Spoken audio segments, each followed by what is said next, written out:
Bom dia, boa tarde, boa noite. Eu não sei o horário que vocês vão estar assistindo essa aula, mas aqui damos continuidade às nossas resoluções em questões anteriores do Enem, mais especificamente no ensino de Química.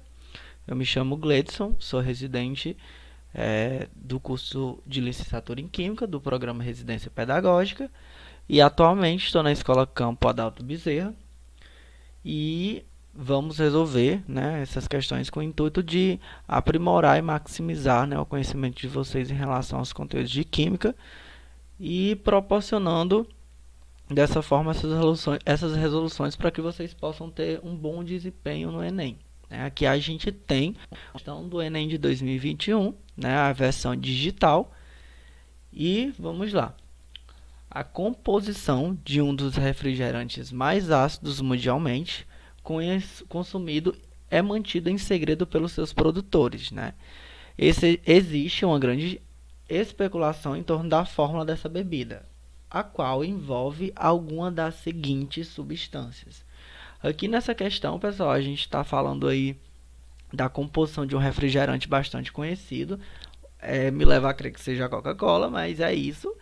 Existe uma especulação em torno dessa fórmula, no qual a substância desse refrigerante, ela possui, segundo a questão, a substância presente nesse refrigerante possui um caráter ácido bem acentuado. Então é uma coisa bastante, uma parte bastante importante para a gente acentuar, E ele nos dá cinco cadeias, E é importante que a partir dessa questão a gente comece a dar um pouco mais de ênfase no conteúdo de funções orgânicas e inorgânicas, para a gente conseguir entender.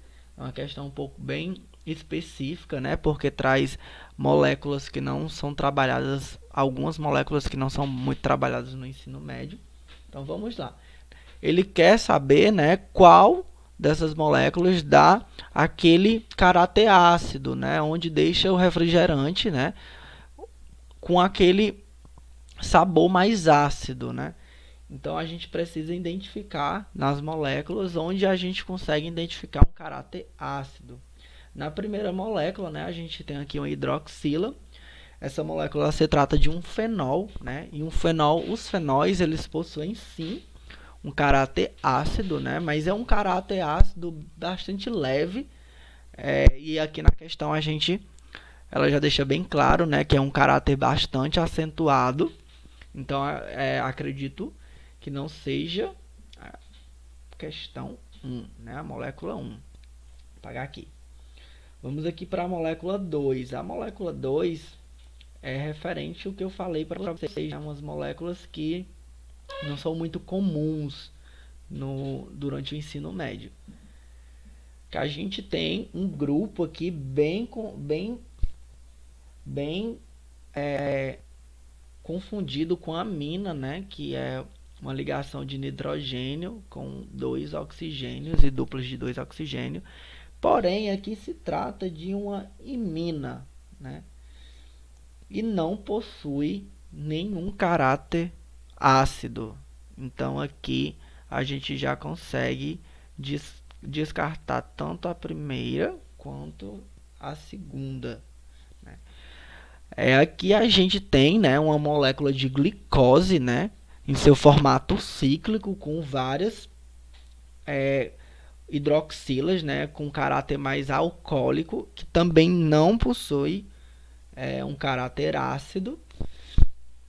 E em seguida a gente tem aqui essa molécula, a molécula 5, que ela é uma molécula, um composto inorgânico, e vale ressaltar que os compostos inorgânicos, eles têm um caráter bastante ácido, Aqui no caso a gente tem a molécula H.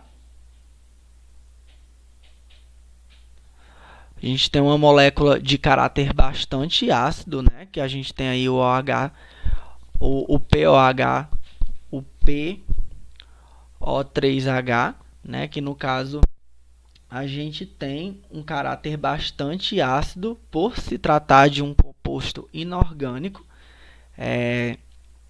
E quando a gente vai aqui para essa molécula, né, a gente já consegue descartar, porque a gente não é uma molécula que não tem um caráter ácido.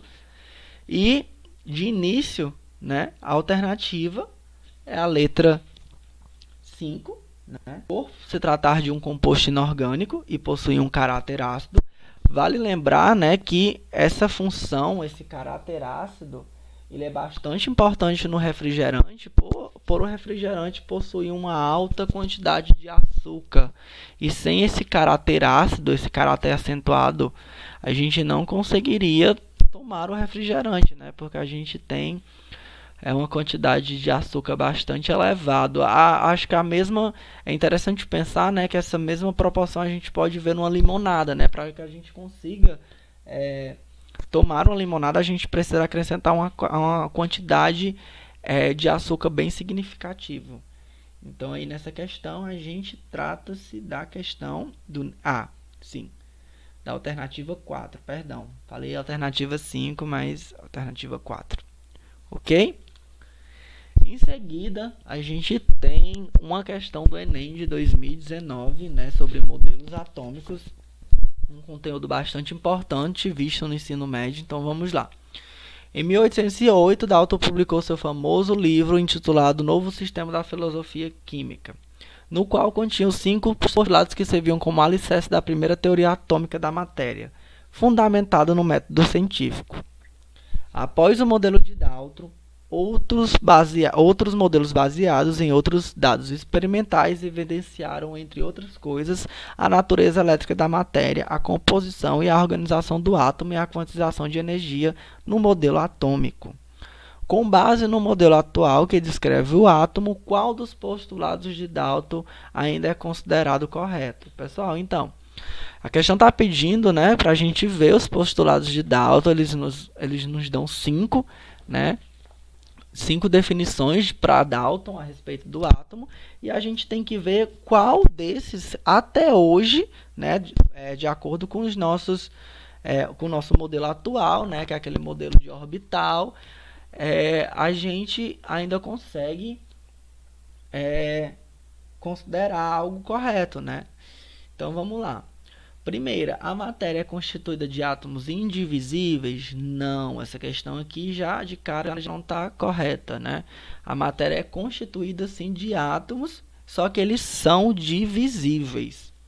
Todos os átomos de um dado elemento são idênticos em massa e em todas as propriedades? Não, nem todos os elementos são idênticos em... no caso aqui a gente tem... no qual ele diz que todos os elementos são idênticos em massa. E a identidade do átomo, depois de um tempo, a gente descobre que é o número de prótons, né? É a impressão digital de um átomo, no qual a gente consegue identificar cada K1 pelo número de prótons, não pela quantidade de massa. Vamos lá, então essa daqui está correta também. Diferentes elementos químicos têm diferentes tipos de átomos, em particular, seus átomos têm diferentes massas, né? No caso aqui, né, a outra questão que não está correta, né, que ele está falando que diferentes elementos químicos têm diferentes tipos de átomo, em particular, seus átomos têm massas diferentes. Os átomos são indestrutíveis nas reações químicas e mantêm suas identidades. Outra coisa, pessoal, bastante importante. Os átomos, eles são destrutíveis e são divisíveis. A gente já consegue ter essas noções nos elementos de hoje. E o último, né, os átomos dos elementos combinam com átomos de outros elementos em proporções de números inteiros, né? Gente, Dalton ele já tinha a ideia sobre ligações químicas, né? Que diferentes átomos poderiam gerar um novo elemento químico. Então, a correta ainda é essa, alternativa 5. Então, é isso, pessoal. Muito obrigado pela atenção. Espero ter ajudado.